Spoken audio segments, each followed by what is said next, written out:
Shalom anak-anak, selamat pagi. Ketemu lagi dengan Miss Moren di sini. Miss Moren mau menyapa kalian semua. Apa kabar kalian semua pada pagi hari ini? Miss harapkan kalian tetap sehat, tetap semangat dalam melakukan pembelajaran online pada hari ini. Sekarang kita masuk di pembelajaran yang keempat. Kita buka sama-sama halaman 20 ya. Dibuka halaman 20.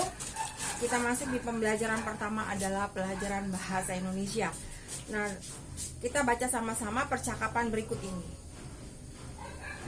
Sekar bertanya, "Ibu, kemarin aku melihat anak jalanan. Sepertinya ia tidak bersekolah.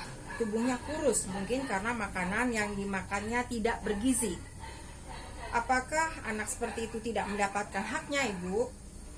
Ibu menjawab, "Sebenarnya jika orang tua tidak mampu, negara melindungi dan memelihara anak-anak terlantar seperti anak jalanan yang kamu lihat itu. Tetapi banyak anak jalanan yang ingin bebas sehingga tidak mau tinggal di panti sosial." Sekar bertanya, "Apa yang dapat kita lakukan, Bu?" Ibu menjawab, "Kita memiliki kewajiban untuk membantu anak-anak yang kurang beruntung. Seperti itu, kita juga berkewajiban untuk memberi pengertian dan pengarahan agar mereka mau tinggal di panti-panti sosial."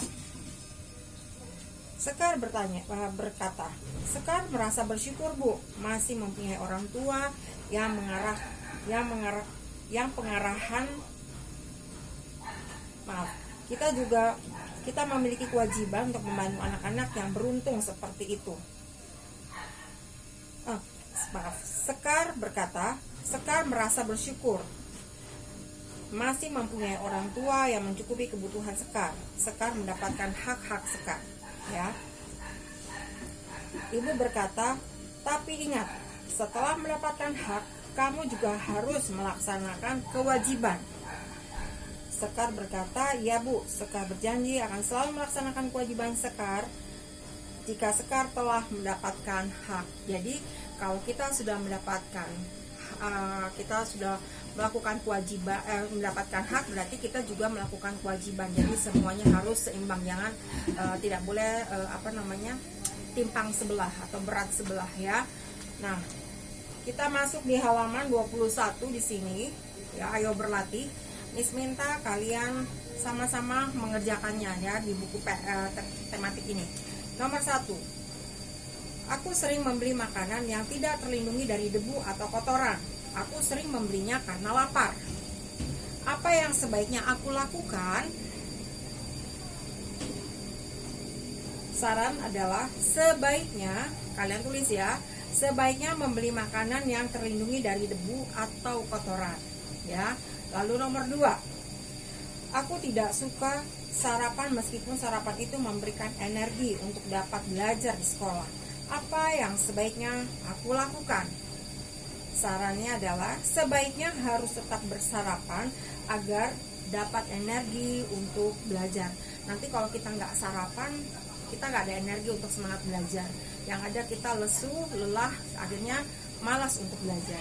Jadi jangan lupa untuk sebelum belajar kita harus sarapan dulu ya. Kemudian yang nomor 3, aku sering mengambil makanan tanpa mencuci tangan. Apa yang sebaiknya aku lakukan? Kalian tuliskan di sarannya, sebaiknya mencuci tangan sebelum mengambil makanan agar terhindar dari kuman ya.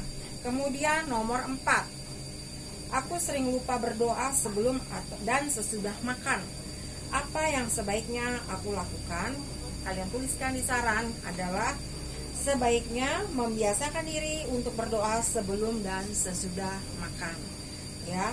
Lalu yang terakhir nomor 5, aku sering mengambil makanan melebihi porsiku sehingga tidak habis kumakan.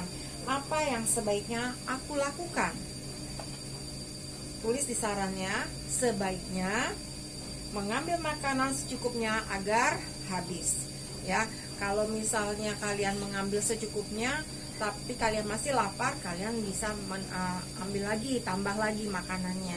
Jadi makanan itu tidak terbuang ya.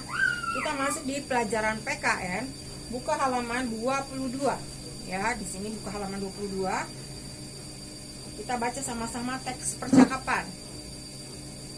Ibu, Made, ini ibu buatkan sarapan untuk kamu. Made berkata, Made masih kenyang bu, Made langsung berangkat sekolah saja, tidak mau sarapan dulu. Ibu berkata, Made, kamu seharusnya bersyukur karena hakmu akan makanan telah ibu penuhi. Di luar sana banyak anak kurang beruntung yang sulit mendapatkan makanan. Nah setelah kamu dipenuhi, kamu harus melaksanakan kewajibanmu, yaitu menghargai makanan dengan cara makan dan menghabiskannya. Made berkata, tapi ibu, Made malas sarapan. Ibu berkata, Made, sarapan yang sangat penting agar kamu bisa menyerap pelajaran dengan baik di sekolah. Kamu juga bertenaga untuk melakukan berbagai kegiatan. Made berkata, baik bu, Made akan sarapan, tapi Made tidak mau terlalu banyak ya. Ibu menjawab, ya tidak apa-apa, sarapan tidak perlu banyak, yang penting bergizi. Ya, kita jawab sama-sama. Kalian tuliskan di buku PS ini, buku paket ini saja ya. Yang pertama, apa hak yang Made dapatkan dari ibu? Yang pertama adalah mendapatkan hak makanan ya, mendapatkan makanan. Yang kedua, mengapa Made tidak mau sarapan? Ya, karena malas sarapan.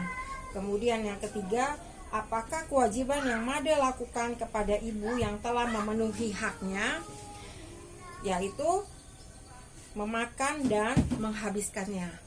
Kemudian yang keempat, apakah kewajiban Made akan makanan yang telah disiapkan oleh ibu, memakan dan menghabiskannya.